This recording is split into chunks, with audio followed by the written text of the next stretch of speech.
বিশ্ব কূটনীতির মঞ্চে ইরান জানান দিচ্ছে অন্যরকম এক শক্তি ও বুদ্ধিমত্তার, যেখানে পুরো বিশ্ব ভেবেছিল আলোচনার টেবিলে বসতে মরিয়া হয়ে উঠবে তেহরান। ঠিক তখনই উল্টো চিত্র দেখিয়ে দিল খামেনির দেশ, আর বিশ্বকে জানান দিল যে তারা কারো শর্তে নয়, বরং নিজেদের সিদ্ধান্তে অনড়।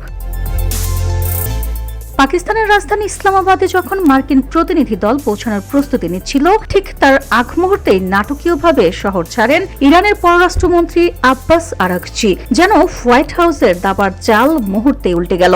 ট্রাম্প প্রশাসন ভেবেছিল আলোচনার টেবিলে তারা ইরানকে পাশে পাবে।